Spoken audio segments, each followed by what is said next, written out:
sharing with you today is my routine after work. This is around 4 o'clock to 4:30, and my goal kasi is after work, dapat stress-free tayo. With our toxic environment at work, kailangan talaga after work, we need to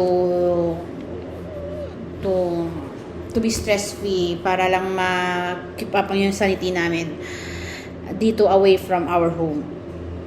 And since my goal is after work talaga is stress-free, and driving is one of my stress-free habit nowadays. Nagda-drive lang ako, lalo na ngayon sa weather ngayon, ang sarap mag-drive, hindi magastos sa gasolina kasi nga we don't need to open the aircon ng kotse. And usually talaga after work ay umuwi talaga ako agad just to rest for 30 to 1 hour before ako magdo na naman ng things na try ko talaga kasi maging productive after work. But I have to rest for 30 to 30 minutes. Like today, nag-rest lang ako ng 30 to 1 hour. Then, may booking ako with my friend, Barney. Because my goal for this year is to be better than 2024.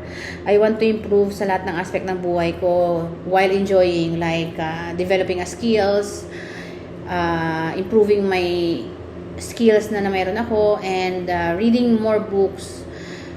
Tinatry ko, if I can do it starting January, I'll try to do my best na so that maging routine na siya, so that maging routine until maging habit ko na maging to improve oneself na lang din.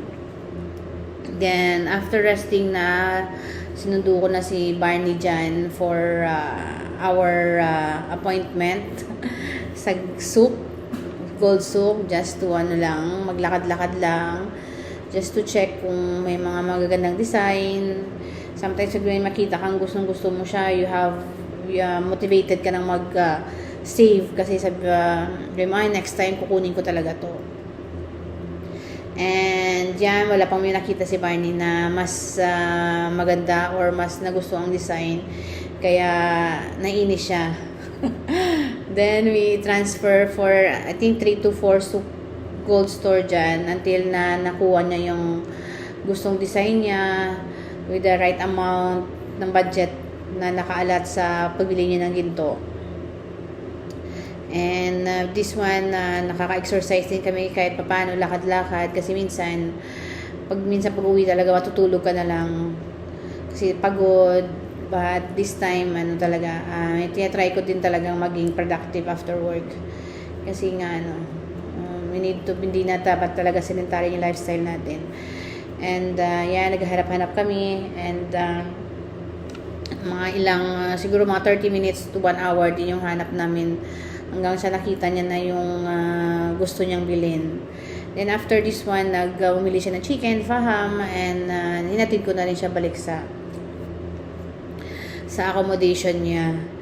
And may mga improve to talaga after ng gala-gala, after ng lakad-lakad namin, kung saan-saan na kami nakaikot, ay improve to lang din, naglakad lang din ako sa park. Pagkahatid ko, tapos nakita ko yung park, parang sarap maglakad. This is how we survive here sa buhay namin away from our family.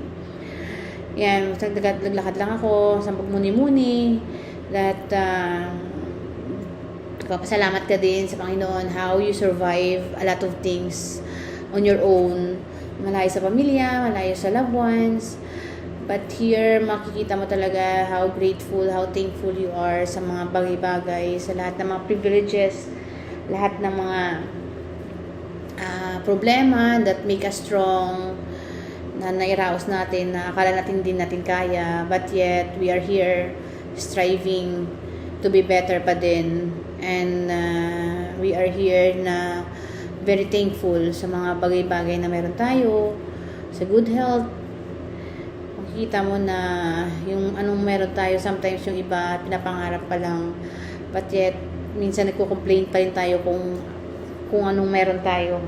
Hindi natin nakikita yung beauty, hindi natin nakikita yung privileges na meron tayo. Kaya minsan we need to sit din and realize how blessed tayo